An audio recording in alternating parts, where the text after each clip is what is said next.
Hello, dear viewer, and welcome to the broken Expanse. For today's story, we have the death of the Powell family. Firstly, let me apologize for the absence in uploading. There was a bit of a situation caused by certain world events, I'm sure you know what I mean, and I haven't had the capacity to make videos lately.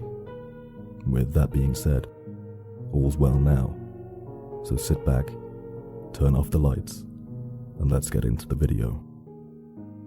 Let's start off with some background. Susan Marie Powell is, or was, an American woman from West Valley City, Utah. I say is or was, as she is still technically listed as a missing person. However, she has been missing since December 6th, 2009, and due to the circumstances surrounding the case, the outlook is rather bleak. But every story has its main antagonist, and for this one, it's Joshua Powell.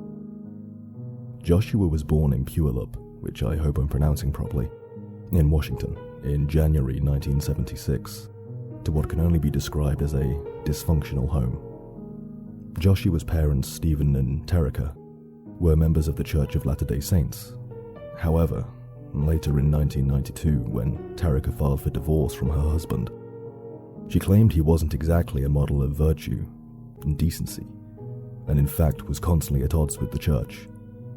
In the suit, she also said that Stephen frequently shared graphic pornography with his 3 sons, and in regards to, mostly Joshua, he would absolutely refuse to enforce limits or discipline him in any way. Due to this, Joshua, who was already a troubled child, devolved further with his behavior over time. He would seek thrills from torturing and killing his sister's pet gerbils, and even threatened his own mother with a butcher's knife, as well as an assortment of other dangerous acts. In 1998, when Joshua was 22, he was living in Seattle while attending the University of Washington. It was here that he met Catherine Everett at a local Latter-day Saints congregation. After a time, the two moved in together. After all, Joshua seemed kind, attentive, and an active member of the church. However, it was at this point Joshua's true self started to surface. He became aggressive and hostile and incredibly possessive. When asked later, Catherine stated, "He would have restrictions and limitations on what I could do and couldn't do, even when it came to family. If I was going to visit them, he would have to come too. I couldn't go by myself." Finally, and thankfully, Catherine managed to get away to Utah to visit a friend without Joshua. Now safe, she called him and told him that it was over. She never returned to Seattle. Then 2 years later, in November of 2000, Joshua held a dinner party at his home, where he met and got talking to a classmate of his from the Latter-day Saints Institute of Religion course. This classmate was Susan Cox. The two entered a relationship with one another and were swiftly engaged, and then married in Portland, Oregon Temple in April of 2001. The pair temporarily moved in with Joshua's father, the now divorced Stephen. It was during this period that Stephen became obsessed with Susan. How obsessed, you wonder? Well, he would follow her around like a lost puppy, secretly filming her. He would use a small mirror to spy on her while she used the restroom, would find and read her diary entries, created an online account using a fake name to post love songs about her. And yes, he would even steal her used underwear. Eventually, Stephen confessed his what he considered feelings towards Susan, who promptly rejected him. Not long after this, Joshua and Susan relocated to West Valley City in Utah and went on to have 2 sons, Charles Powell in 2005 and Braden Powell in 2007. As you can probably imagine though, all was not well. Joshua, like his father before him, had grown despondent with the church and began to outright refuse to attend. He grew more and more controlling as he had in his previous relationship, and his spending habits became exorbitant, so much so that he had to file for bankruptcy in 2007. with just over $200,000 of debt. In July of 2008, an ever-increasingly concerned Susan filmed a video of herself walking around the family home, showcasing a good deal of property damage that she claimed was due to Joshua's ever-increasing violent tendencies. To truly know how concerned she was, she even wrote a secret will that stated, "If I die, it may not be an accident, even if it looks like one." I'll leave a link in the description to Susan's video for anyone who might be interested in seeing it. On the morning of the 6th of December in 2009, Susan and the two boys attended church services and later, in the afternoon, entertained a guest at home. However, what the guest didn't know when they left at 5 p.m. was that they would be the last person to see Susan alive. As it turns out, at first, the entire Powell family were missing. On December 7th, Terica and Joshua's sister Jennifer received a phone call to inform them that neither Charles or Braden had been dropped off at daycare. The two of them went looking for Joshua and Susan, but after coming up empty-handed, they called the police, who then broke into the family home. Inside the home, there was no one, yet curiously, there were two fans still turned on, blowing on a wet patch on the carpet, as well as what appeared to be traces of blood on the floor by it. As it transpired, Susan hadn't arrived for work that day either. However, in spite of her absence at home, both her purse and identification were still there. Later, amidst more searching, they also found her mobile phone, laying inside the family car. Later the same day, at about 5 p.m., Joshua and the two boys returned home. However, Joshua was swiftly taken to the police station for questioning. He claimed to have left the house just after midnight for an impromptu camping trip with his sons, and had left Susan asleep in bed.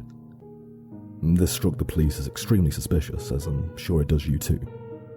Especially considering he claimed to have taken them, without warning, just after midnight, in December, to camp in Simpson Springs, western Utah, during a particularly bad snowstorm. Not only that, but he would have had to have gotten up for work just a matter of hours after he left with the boys. Nor had he called work to say that he wouldn't be there that day.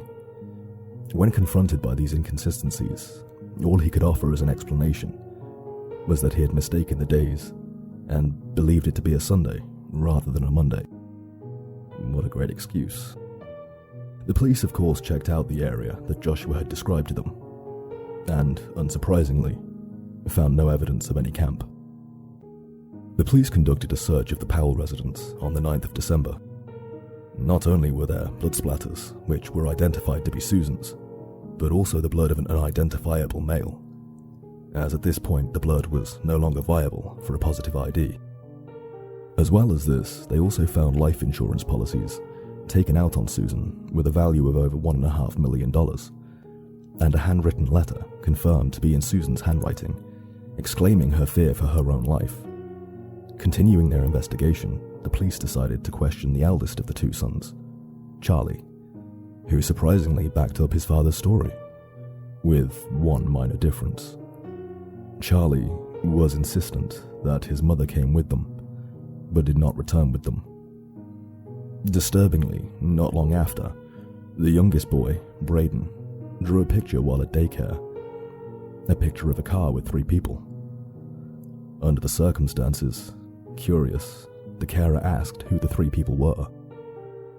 He said, "It's me, Charlie, and Daddy. Mummy was in the trunk." I think I can speak for everyone when I say that hearing that gave me the chills. Continuing on from that, the police said that Joshua was becoming increasingly more and more uncooperative and was taking actions that were considered suspicious. He liquidated Susan's retirement accounts and cancelled her regular chiropractic sessions and withdrew his children from the daycare. He then went to stay with his father in Puyallup for the Christmas season. Then on January 6th, 2010, just under a month since his wife's disappearance, he returned to the family home with his brother Michael to pack the family belongings, saying that he was moving to Puyallup permanently. It should also be noted that several of Joshua's co-workers came forward to say that not long before the disappearance, he had been making strange comments made out to be jokes about disposing of a body in an abandoned mine shaft in the western Utah desert, although this is unsubstantiated.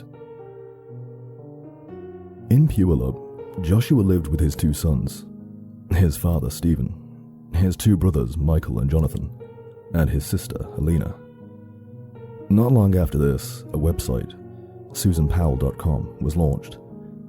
It is highly suspected that this website was created by Joshua and Stephen, as its contents were in defense of Joshua, calling him the true victim of the situation, saying that Susan's family, his estranged sister Jennifer, and the Church of Latter-day Saints were responsible for a lengthy smear campaign against him, and that Susan had abandoned the family due to untreated mental health issues, and ran away to Brazil with Stephen Kocher, a former journalist who had disappeared the same week. All of this, of course, is unsupported by any evidence. It was around this time that the police zoned in on Stephen and Michael. Stephen because of his previously mentioned obsession with Susan, in which they turned up over 4,500 images of her on his computer, all of which were clearly taken without her consent. And Michael, as shortly after Susan's disappearance, had sold his car to a wrecking yard and then ordered satellite images of that yard. When the police finally located the yard, and therefore the car, they came in with sniffer dogs to determine if it had been involved in any way. The sniffer dogs indicated that the trunk of the car had, at some point, contained a decomposing human body. Unfortunately, however, all DNA testing came up inconclusive, and it could not be proven that Michael had been responsible for any foul play. On September 22nd, Stephen was arrested on charges of voyeurism and indecent images of children after it was discovered that he had secretly videotaped not just Susan, but also numerous women and young girls. The day after this, Susan's father, Chuck Cox, filed for custody of his grandchildren, and holding the condition that Joshua would have to move out of Stephen's home if he wanted to regain custody of his children.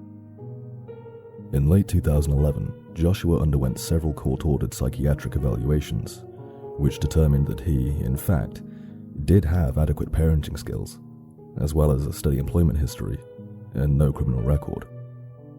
That being said, it was also noted that he had an inability to admit even the most basic of personal shortcomings, various narcissistic traits, overbearingness towards his children, and a fair amount of paranoia. It was recommended that he were to be allowed visitation rights several times a week, but only under the supervision of a social worker. On February the 5th, 2012, on the day of one of these supervised visits, social worker Elizabeth Griffin took Joshua's 2 sons to his home in South Hill. Upon arriving, Joshua grabbed both of his sons, then slammed and locked the door, leaving her only the option of calling 911. However, sadly, before the officers could arrive at the scene, the house exploded with flames, killing all inside. Officials confirmed that the cause of death for all 3 was carbon monoxide poisoning, although it was noted that both children had significant chopping injuries around the head and neck. A hatchet was recovered from Joshua's body, and it is believed that after the initial fire was started, that he began to hack at his children before succumbing to the smoke himself. There were also 2 5-gallon petrol containers, and evidence that even more petrol had been spread throughout the various rooms. Friends and relatives of Joshua went on to say that he had contacted them via email minutes before the fire would have taken place, simply telling them goodbye. The family's local bishop also received instructions for shutting off utilities and closing the family accounts. Joshua had named his brother Michael as the main beneficiary of his life insurance policy. When the authorities notified Joshua's father of the incident, he seemed calm, almost uncaring, with the exception that he was angry at the authorities for disturbing him. Just 2 weeks later, Stephen then invoked his Fifth Amendment right to not answer any more questions about Susan or any related issues. Then, on the 11th of February 2013, Joshua's brother Michael jumped to his death from a parking garage in Minneapolis, Minnesota. No one is really sure why he did this.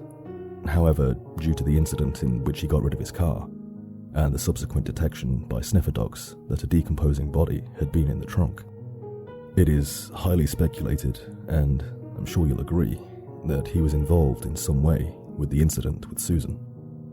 Perhaps in the end, guilt got the better of him. In March 2015, Chuck Cox won a legal battle with Terica and Alina Powell over the control of Susan's estate. They had both been fighting to have Susan legally declared dead, seemingly to collect on her life insurance, but Susan's father, as mentioned, won the legal battle. Susan still technically remains a missing person. However, it is widely believed that she was indeed murdered by Joshua back in that cold December night in 2009. And finally, Stephen Powell was released from prison on the 11th of July 2017, following a 7-year stint for his crimes. He later died in Tacoma, Washington, on the 23rd of July 2018, having had little over a year as a free man. And that, dear viewers, is the story of how the Powell family met their end. A sad ending, knowing that had Susan somehow found a way to escape, herself and her children may still be here. Unfortunately, in situations like those, it's an all but impossible task. I won't ask if you enjoyed that video, but I hope you at least found it interesting. Please, let me know in the comments what you'd like me to cover next. Whether it's true crime, scary stories that you have, either true or fictitious, or even creepypastas and the like. I'm also on Reddit as The Broken Expanse, if you'd prefer to send me your stories there. And don't forget, if you want to spread a bit of love and positivity in the world, I'd really appreciate it if you click that like button. Hit subscribe and don't forget that little bell notification icon too. It really means a lot. Take care everyone, and don't stray too far from the path, lest you end up in the broken expanse.